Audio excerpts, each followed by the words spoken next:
La noche es el momento perfecto para contar lo que nadie se atreve a decir en voz alta. Bienvenidos a un nuevo episodio de Ecos de lo Macabro, donde cada historia podría ser más real de lo que imaginas. Si te gusta sentir ese escalofrío recorriéndote la espalda, suscríbete al canal y únete a esta comunidad de amantes del misterio. Y cuéntame en los comentarios de dónde nos escuchas. Ponte cómodo, apaga las luces y sube el volumen. En las profundidades de las selvas que hoy conocemos como Centroamérica, donde las raíces de los árboles antiguos se entrelazan con secretos olvidados, existió una criatura que aterrorizó a quienes habitaban aquellas tierras mucho antes de que los conquistadores llegaran. No se trataba de una simple bestia, era un ser que vivía entre dos mundos, mitad hombre y mitad murciélago, conocido por un nombre que helaba la sangre de los más valientes: Camazotz, el murciélago de la muerte. Los ancianos de las comunidades contaban que Camazotz no siempre había sido una criatura temida. Según las historias transmitidas de generación en generación, este ser descendió del cielo en una época donde los dioses aún caminaban entre los hombres. Su llegada no fue silenciosa. La noche en que apareció, miles de murciélagos cubrieron el cielo como un manto negro que ocultó las estrellas. El aire se llenó de chillidos ensordecedores y un viento helado recorrió las aldeas. Muchos dijeron que esa noche marcó el inicio de una nueva era, una era donde la oscuridad cobraría un poder que antes no tenía. La forma de Camazotz era terrorífica. Su cuerpo era el de un hombre fuerte y musculoso, pero su cabeza era completamente la de un murciélago gigantesco. Tenía colmillos afilados como cuchillos de obsidiana, orejas puntiagudas que escuchaban hasta el más mínimo latido del corazón humano, y ojos que brillaban con un resplandor rojo en la oscuridad. Sus alas membranosas, cuando se desplegaban completamente, podían cubrir el ancho de una casa. Se movía con una velocidad imposible de seguir con la vista, y su presencia misma provocaba un miedo tan profundo que algunos decían que podía detener el corazón de un hombre con solo mirarlo. Los sacerdotes y sabios de las antiguas culturas explicaban que Camazotz habitaba en las cuevas más profundas y oscuras, lugares que se consideraban portales al mundo de los muertos. En ese reino subterráneo llamado Xibalbá, donde las almas viajaban después de dejar este mundo, Camazotz reinaba con autoridad absoluta sobre legiones de murciélagos que obedecían cada una de sus órdenes. Las cuevas donde vivía no eran lugares comunes. Quienes se atrevieron a acercarse contaron que desde el interior provenían sonidos extraños, gritos de agonía, aleteos frenéticos y un eco constante de gotas que caían sobre piedra. El olor que emanaba de esas entradas era insoportable, una mezcla de sangre seca y humedad que penetraba hasta los huesos. Nadie en su sano juicio se aventuraba cerca de esas bocas oscuras cuando el sol comenzaba a descender. La verdadera naturaleza del poder de Camazotz era algo que pocos comprendían completamente. No solo era una criatura de fuerza descomunal, sino que también poseía habilidades que desafiaban toda lógica. Se decía que podía cortar el hilo invisible que une el cuerpo con el alma, esa conexión sagrada que mantiene vivo a todo ser. Con un simple gesto, podía arrebatar la vida sin necesidad de tocar a su víctima.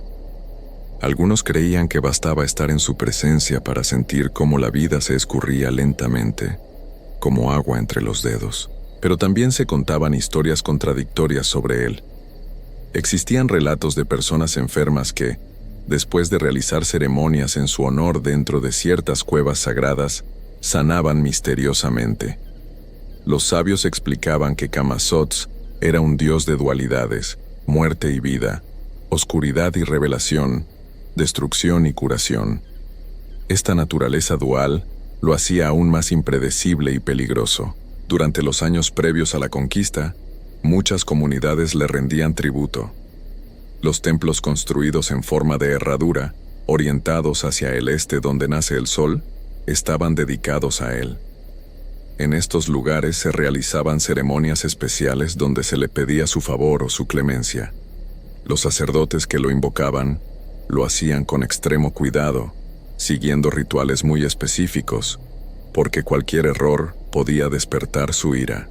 El nombre Camazotz proviene de palabras antiguas que significan literalmente muerte y murciélago. Esta combinación no era casualidad.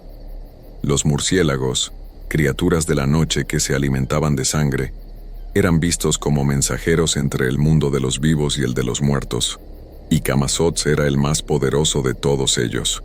Las personas que vivían en aquellas tierras desarrollaron un profundo respeto, mezclado con terror hacia estos animales nocturnos. Cuando el sol se ocultaba y los murciélagos comenzaban su cacería nocturna, muchos se refugiaban en sus hogares y rezaban para no atraer la atención de Camazotz. Las madres contaban historias a sus hijos sobre viajeros que no respetaban la noche y desaparecían sin dejar rastro, llevados por las garras del dios murciélago hacia las profundidades de Xibalbá. La historia más conocida sobre Camazotz proviene de un texto sagrado muy antiguo, donde se narra el encuentro más terrible que jamás haya ocurrido con esta criatura. Dos hermanos jóvenes, valientes guerreros y jugadores excepcionales de un juego de pelota sagrado, fueron llamados al mundo subterráneo de Xibalbá. Los señores de aquel lugar oscuro, molestos por el ruido que hacían los hermanos al jugar en la superficie, decidieron desafiarlos a una serie de pruebas mortales. Las pruebas eran diseñadas para destruir el espíritu y el cuerpo de cualquier mortal. Había casas llenas de navajas afiladas que se movían solas, casas donde el frío era tan intenso que congelaba la sangre, y otras donde el calor era insoportable.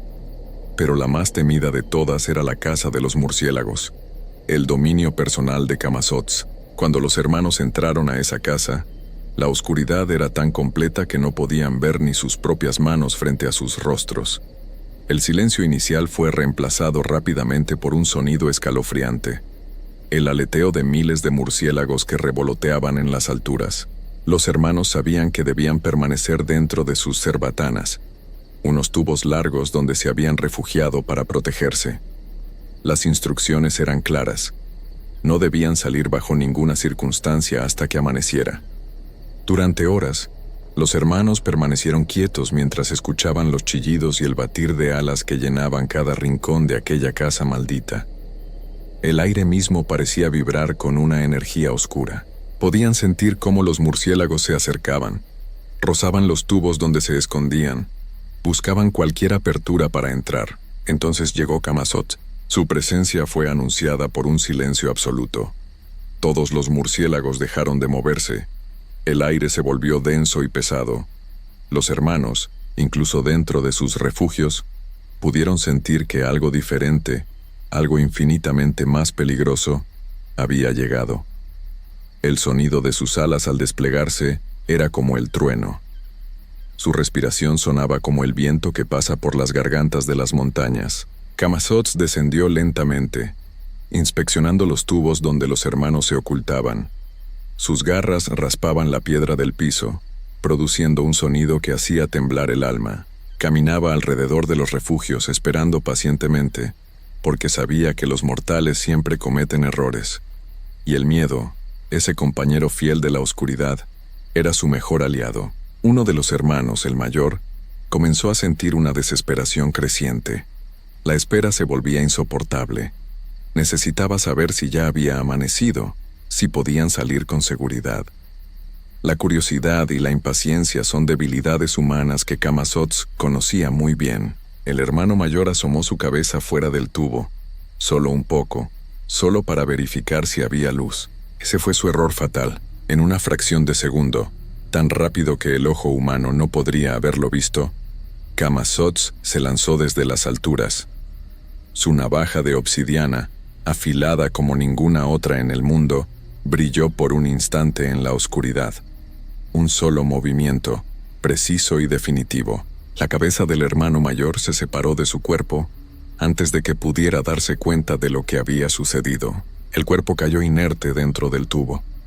La cabeza rodó por el suelo de piedra, deteniéndose a los pies del terrible dios murciélago.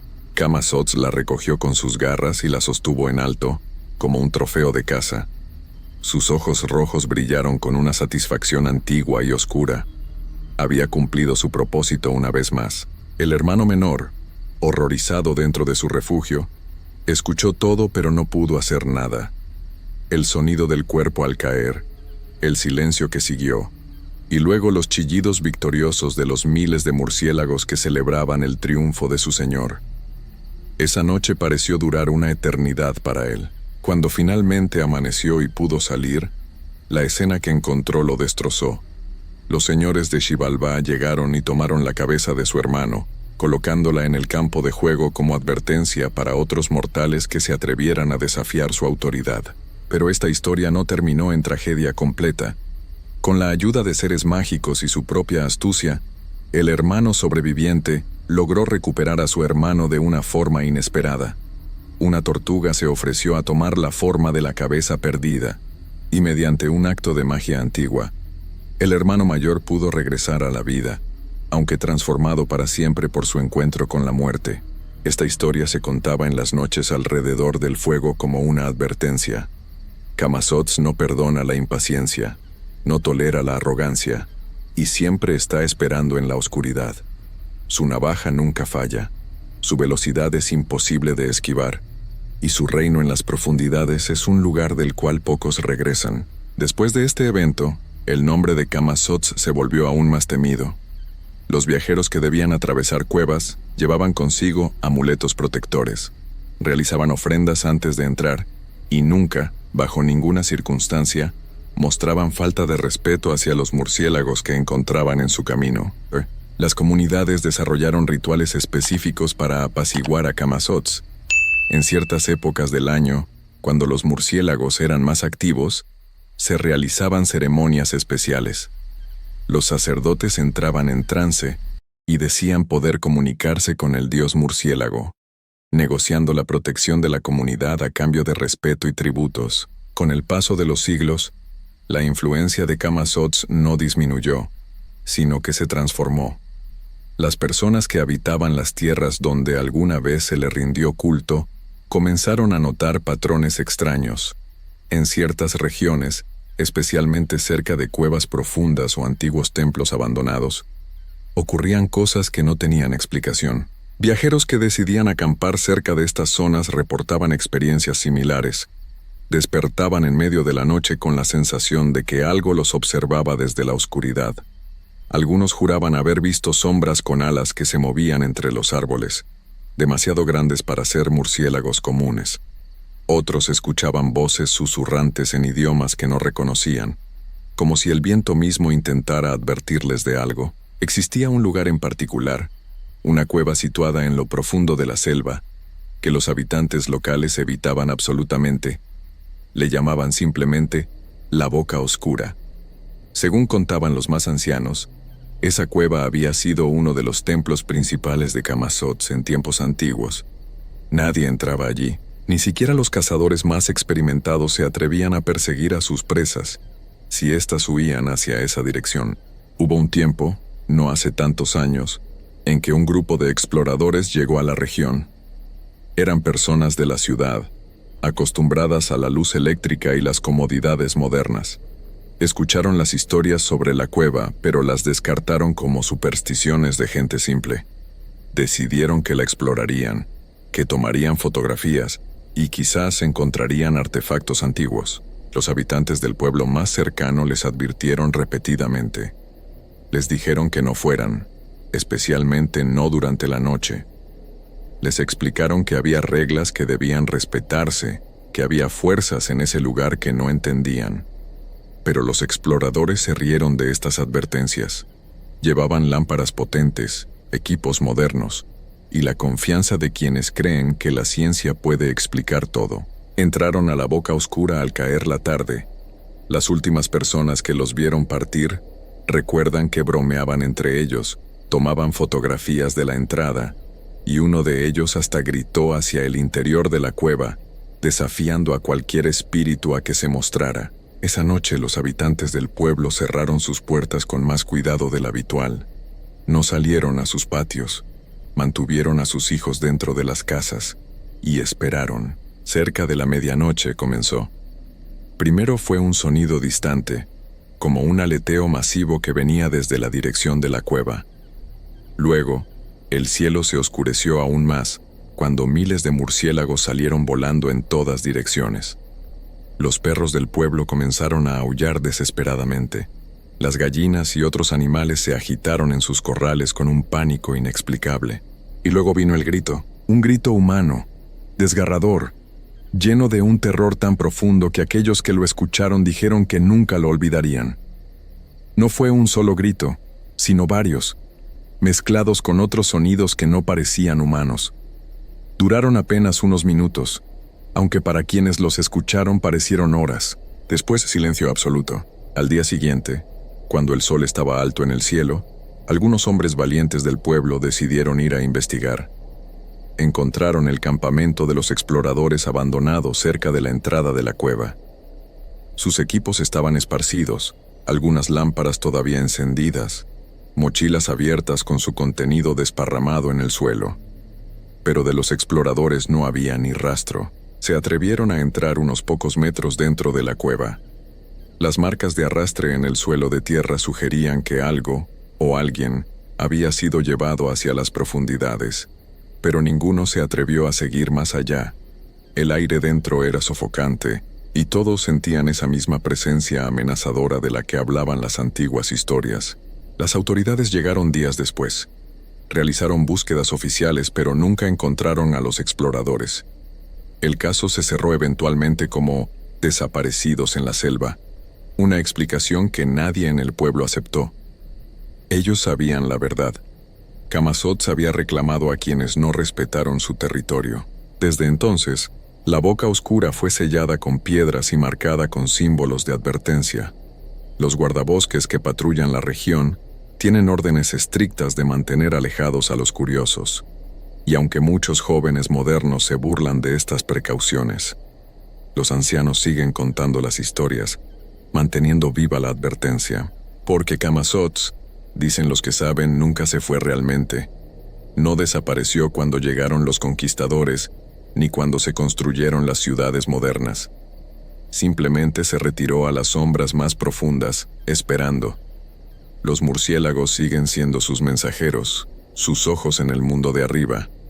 Y en las noches sin luna, cuando la oscuridad es completa, algunos todavía juran que pueden escuchar el batir de alas gigantescas sobre sus cabezas. Los sabios dicen que Camazotz representa algo fundamental en la naturaleza del mundo, que hay límites que no deben cruzarse, oscuridades que no deben explorarse, y misterios que deben permanecer sin resolver.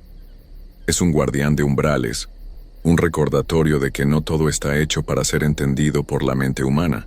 Hoy en día los murciélagos que habitan las cuevas de Centroamérica son estudiados por científicos que buscan entender su papel en el ecosistema. Son polinizadores importantes, controladores de plagas, criaturas esenciales para el equilibrio de la selva. Pero para aquellos que conocen las historias antiguas, que han escuchado los relatos de sus abuelos bajo la luz tenue de las velas, estos animales nocturnos siempre serán algo más. Son recordatorios vivientes de que el mundo tiene capas que no vemos, de que la realidad es más compleja de lo que aparenta, y de que en las profundidades de la tierra y en las alturas de la noche, todavía existen fuerzas tan antiguas como el tiempo mismo. Y cuando cae la noche en la selva, cuando los murciélagos comienzan su danza nocturna entre los árboles centenarios, los que conocen la leyenda cierran sus ventanas, aseguran sus puertas y susurran una oración antigua, porque saben que Camazotz está allí, en algún lugar entre las sombras, con su navaja de obsidiana siempre lista, esperando el momento en que alguien vuelva a cometer el error de desafiar a la oscuridad. La leyenda no ha terminado. Continúa cada noche, con cada murciélago que surca el cielo, con cada cueva inexplorada, con cada persona que siente ese escalofrío inexplicable al pasar cerca de lugares olvidados. Porque algunas historias nunca mueren, simplemente esperan en la oscuridad, igual que el dios murciélago, pacientes y eternas. En la ciudad de Aguascalientes, existe un lugar que durante el día parece tranquilo y hermoso, pero que al caer la noche, se transforma en escenario de algo que muchos prefieren no presenciar. Se trata del Jardín de San Marcos, un espacio rodeado de árboles antiguos y bancas de hierro forjado, donde las sombras parecen moverse con vida propia cuando la oscuridad lo envuelve todo. Los habitantes de la ciudad conocen bien la historia.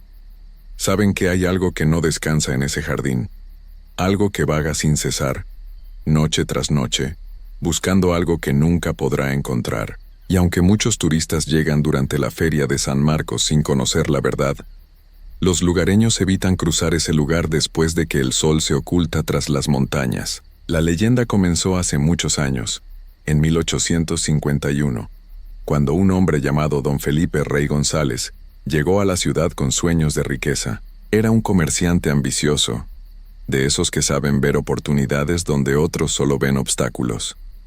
Con el paso del tiempo, Don Felipe logró lo que buscaba. El oro y las joyas comenzaron a llegar a sus manos, y su fortuna creció como la espuma. Pero junto con la riqueza llegó también el miedo. Don Felipe no confiaba en nadie. Temía que le robaran todo lo que había conseguido con tanto esfuerzo. Las noches se volvieron largas para él, llenas de preocupaciones y sobresaltos. Cada ruido en la oscuridad lo hacía saltar de la cama. Cada sombra le parecía un ladrón acechando. Fue entonces cuando tomó una decisión que marcaría su destino para siempre. Una noche, bajo el manto de la oscuridad más profunda, Don Felipe cargó con su tesoro hasta el jardín de San Marcos. Allí, junto a un hermoso árbol de fresno que se alzaba imponente en el lugar, cavó un hoyo profundo. Sus manos temblaban mientras enterraba el cofre lleno de monedas de oro y joyas brillantes. El sudor corría por su frente a pesar del frío de la madrugada. Cuando terminó, cubrió todo con tierra y hojas secas, asegurándose de que nadie pudiera notar que algo había sido removido. Desde ese momento la vida de Don Felipe cambió por completo. Cada día, sin falta, visitaba el jardín. Se sentaba en una banca cercana al fresno y pasaba horas ahí, vigilando su fortuna escondida sin que nadie lo supiera. Sus amigos lo acompañaban frecuentemente. Compartían risas y conversaciones mientras el sol se ponía sobre la ciudad. Ellos no imaginaban que bajo sus propios pies, a pocos metros de profundidad, descansaba un tesoro que habría cambiado sus vidas. Don Felipe sonreía y charlaba con ellos, pero su mente siempre estaba en el mismo lugar. Pensaba en su oro, pensaba en sus joyas, pensaba en cómo protegerlas. La obsesión se había apoderado de él de tal manera que ya no podía disfrutar de nada más. Su esposa notaba su distracción, sus silencios largos, su necesidad constante de ir al jardín. Pero Don Felipe nunca le contó la verdad. El secreto era solo suyo. Las semanas pasaron y luego los meses. Don Felipe seguía con su rutina diaria, sentándose bajo el fresno, observando a las personas pasar, asegurándose de que su tesoro permaneciera intacto y oculto. Pero el destino tenía otros planes para él. Una noche, después de un día largo, Don Felipe se reunió con sus amigos en una cantina cercana al jardín.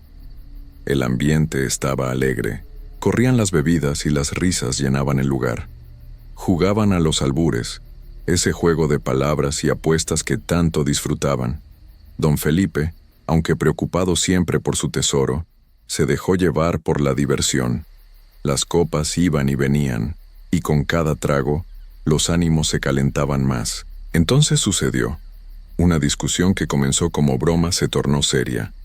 Las palabras subieron de tono. Los insultos empezaron a volar de un lado a otro.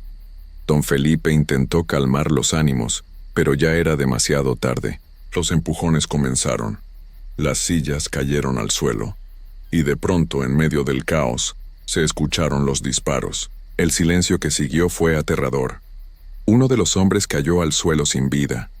Otro quedó herido de gravedad, sangrando y gimiendo de dolor. Don Felipe, paralizado por el terror, miraba la escena sin poder creer lo que había pasado. Él no había participado en la pelea. Él no había sacado ninguna pistola. Pero estaba ahí. Era testigo de todo. Las autoridades llegaron rápidamente. No hicieron preguntas.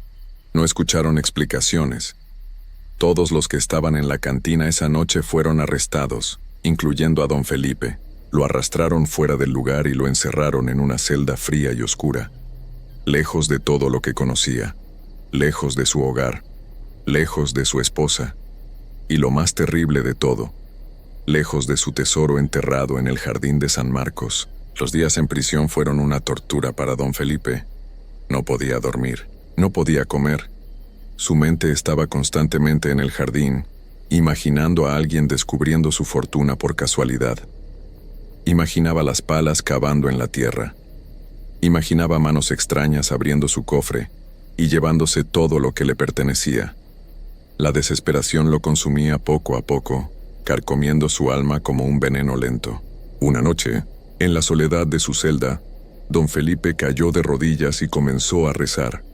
Rezó a la Virgen del pueblito con una devoción que nunca antes había sentido. Las lágrimas corrían por su rostro mientras suplicaba por su libertad. Hizo una promesa solemne, clara y específica. Si lograba salir de ese lugar, si recuperaba su libertad, donaría la mitad de su fortuna a la iglesia y a los necesitados, la mitad de su oro, la mitad de sus joyas. Todo lo que había guardado con tanto celo. Era un juramento sincero, nacido del terror y la desesperación. Y entonces ocurrió algo inexplicable. A los pocos días, las puertas de su celda se abrieron. Las autoridades determinaron que don Felipe no había participado en los hechos violentos de aquella noche. Era inocente. Podía marcharse libre. El hombre no podía creer su suerte. Había sido escuchado. Su plegaria había sido respondida. Salió de la prisión caminando como en un sueño, respirando el aire fresco de la libertad, sintiendo el sol en su rostro. Regresó a su hogar donde su esposa lo recibió con lágrimas de alivio y alegría. Todo parecía volver a la normalidad. Don Felipe retomó su rutina de visitar el jardín cada día, sentándose bajo el fresno, verificando que su tesoro seguía ahí, intacto y seguro. La vida continuaba como antes, pero había algo diferente. La promesa que hizo en la celda comenzó a pesar en su conciencia. Cada vez que pasaba frente a la iglesia, recordaba sus palabras. Cada vez que veía a un mendigo en la calle, escuchaba el eco de su juramento. Sin embargo, la codicia era más fuerte. Pensaba en todo lo que había trabajado para conseguir esa fortuna. Pensaba en los años de esfuerzo y sacrificio. ¿Por qué debía entregar la mitad? Nadie lo sabría si no cumplía. Solo él y la Virgen conocían esa promesa. Y así, día tras día, don Felipe fue olvidando su juramento. Lo fue empujando hacia el fondo de su mente, enterrándolo tan profundo como su tesoro. Los meses pasaron y la promesa quedó completamente olvidada. Don Felipe seguía visitando el jardín, vigilando su fortuna, viviendo con el secreto que nadie más conocía. Todo parecía estar bien, pero las promesas rotas tienen un precio, y ese precio siempre se cobra. Un día, sin razón aparente, don Felipe comenzó a sentirse mal. Al principio fue solo un cansancio extraño. Luego, vinieron los dolores. Su cuerpo empezó a debilitarse de manera alarmante. Los doctores no entendían qué le pasaba. No encontraban ninguna enfermedad conocida. Era como si algo invisible estuviera drenando su vida poco a poco. Su esposa lo cuidaba día y noche, preocupada y confundida. Nada parecía ayudar. Lo único que aliviaba a don Felipe, lo único que parecía devolverle algo de paz, eran sus paseos al jardín. Cuando llegaba al jardín de San Marcos y se sentaba bajo el fresno, sentía que podía respirar de nuevo. La opresión en su pecho disminuía. El dolor se calmaba un poco. Era como si el jardín lo llamara, como si el tesoro enterrado tuviera algún poder sobre él. Pasaba horas y horas ahí, mirando el árbol, tocando la tierra con sus manos temblorosas, pero su condición solo empeoraba. Con cada día que pasaba, don Felipe se volvía más débil, más pálido, más cercano a la muerte. Su esposa estaba desesperada. Lo veía consumirse frente a sus ojos sin poder hacer nada. Los amigos venían a visitarlo y se marchaban con el corazón encogido al ver en qué se había convertido aquel hombre que antes era fuerte y lleno de vida. Fue entonces cuando don Felipe comprendió la verdad. Había roto su promesa, había faltado a su palabra ante la Virgen y ahora estaba pagando las consecuencias. El terror se apoderó de él. Intentó levantarse de su cama para ir a la iglesia, para cumplir finalmente con su juramento, pero sus piernas ya no lo sostenían. Su cuerpo se negaba a obedecerle. En sus últimos días, don Felipe llamó a su esposa a su lado. Quería decirle la verdad. Quería contarle sobre el tesoro enterrado en el jardín, bajo el fresno. Quería que ella lo recuperara y cumpliera con la promesa que él había roto. Pero cuando abrió la boca para hablar, las palabras no salieron. Su voz se había ido. Solo podía emitir sonidos confusos, incomprensibles. Desesperado, don Felipe levantó su mano temblorosa y señaló hacia la ventana. Señaló en dirección al jardín. Señaló hacia donde estaba el fresno. Pero su esposa no entendía. No sabía qué intentaba decirle. Pensaba que deliraba, que la fiebre lo hacía ver cosas que no existían. Don Felipe siguió señalando con su dedo tembloroso, haciendo un esfuerzo sobrehumano para que su esposa comprendiera. Señalaba hacia el jardín, hacia el fresno, tratando de dibujar en el aire la ubicación exacta del tesoro. Pero la mujer solo veía a su esposo agonizante moviendo la mano sin sentido. Las lágrimas corrían por su rostro, mientras sostenía la mano fría de don Felipe, rogándole que descansara, que dejara de agitarse. Y entonces, en medio de la noche, con la luna llena iluminando apenas su habitación, don Felipe exhaló su último suspiro. Sus ojos quedaron abiertos, mirando fijamente hacia la ventana, hacia la dirección del jardín. Su mano seguía extendida, señalando. Su esposa gritó de dolor, abrazando el cuerpo sin vida de su marido. El secreto del tesoro murió con él. Nadie supo nunca dónde había escondido su fortuna. Nadie entendió sus últimas señas desesperadas. Pero la muerte no trajo paz a don Felipe. Su alma no pudo descansar. Había roto un juramento sagrado. Había faltado a su palabra. Y ahora estaba condenado a vagar eternamente, buscando la redención que nunca llegaría. Desde aquella noche, comenzaron los testimonios.